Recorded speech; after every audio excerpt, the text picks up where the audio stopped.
Hello दोस्तों, कैसे हो आप लोग। उम्मीद करते हैं आप सभी अच्छे होंगे। तो आज हम करवाते हैं एक ऐसा क्वेश्चन जो एग्जामिनेशन पॉइंट ऑफ व्यू से बहुत ज़्यादा इंपॉर्टेंट है। और बहुत से बच्चे इसमें क्या करते हैं कि डायरेक्ट करने के चक्कर में बहुत ज़्यादा गलतियां करते हैं। तो क्वेश्चन क्या है कि find the missing frequency F. एक मिसिंग फ्रीक्वेंसी है F in the following table. इस टेबल के अंदर एक मिसिंग फ्रीक्वेंसी है, ये है एफ। इसकी वैल्यू निकालनी है। कंडीशन है if the mean of the given data is 18। इस डाटा का जो मीन है वो क्या है, 18 है। तो गलतियां कहाँ होती है इसमें कि मोस्टली बच्चे जो मीन का फॉर्मूला है कौन सा है, डायरेक्ट मेथड, वो यूज करते हैं। वो क्या है, sum of F I into X I by summation F आई।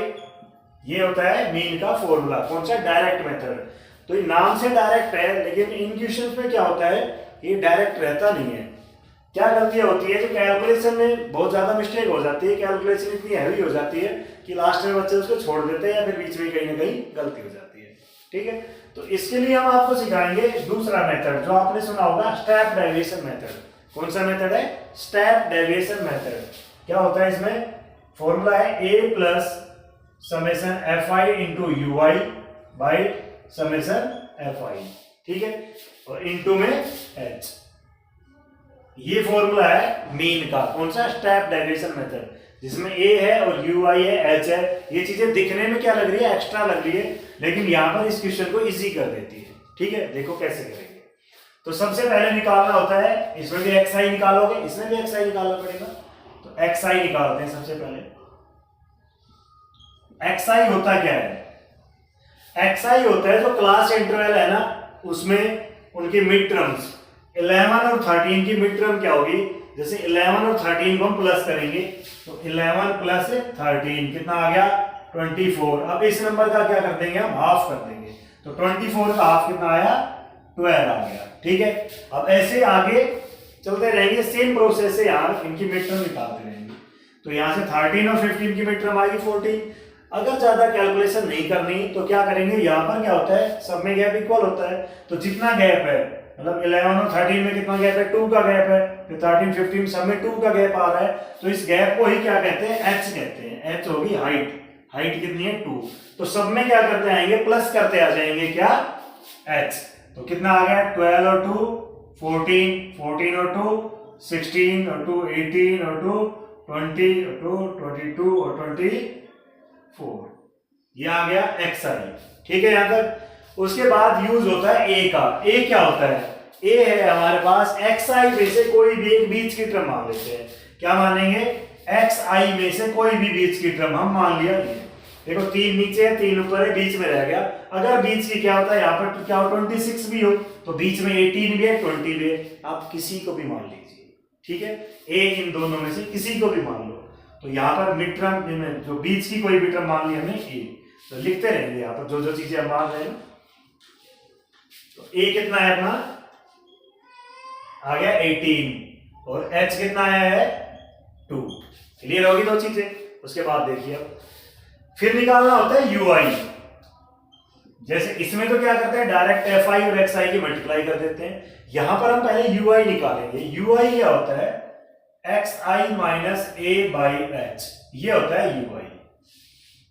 अब करना क्या है, ये कहीं हो तो फॉर्मूला याद नहीं होगा, हो जाए तो बीच में कैलकुलेशन कौन करे, सोचेंगे डायरेक्ट करेंगे ना।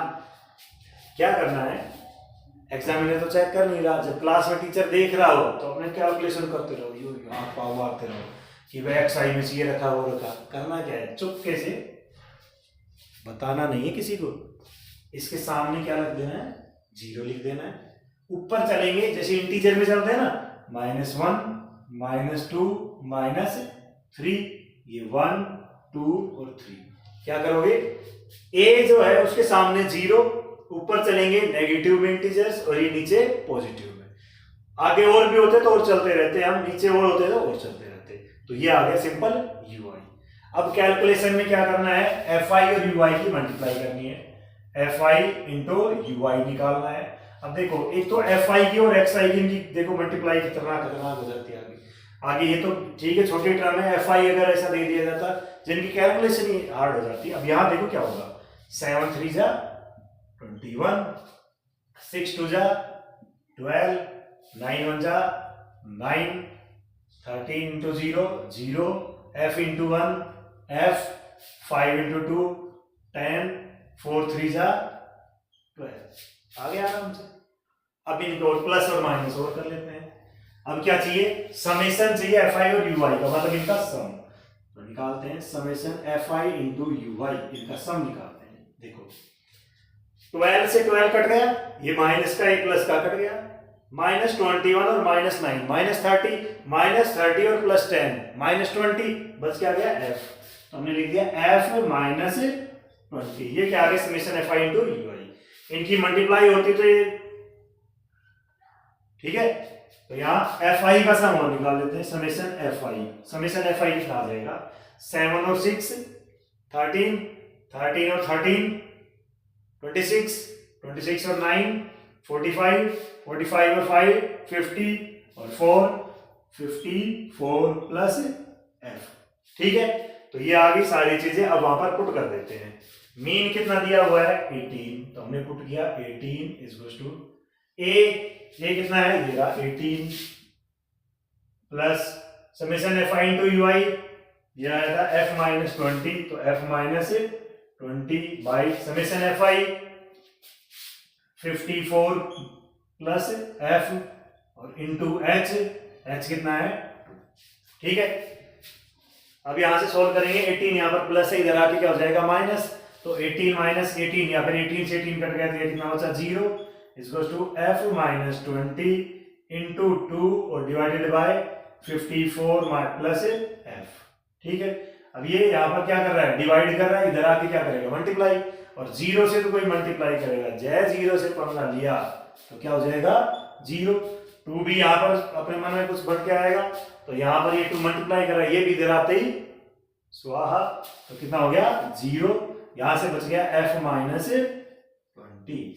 ठीक है, तो ये -20 इधर आके क्या हो जाएगा प्लस, तो 20 इक्वल टू f। तो ये आगे रिसीविंग फ्रीक्वेंसी। ठीक है, तो मेन चीज थी ये ui क्या होता है, a के सामने 0 लिखना है, ऊपर नेगेटिव में चलना है, नीचे पॉजिटिव और सोल्व करना है। ठीक है, इसके चक्कर में नहीं पड़ना है कि ये डायरेक्ट बता रहा है, तो डायरेक्ट नाम से ही बता रहा है नहीं डायरेक्ट। ठीक है, तो दोस्तों अगर आपको समझ में आया हो इस तरीके से कि किस तरीके से हम कोई मिसिंग फ्रीक्वेंसी या फिर मीन निकालते हैं, तो आप वीडियो को लाइक करें, चैनल को सब्सक्राइब करें और दोस्तों के साथ वीडियो को शेयर करें।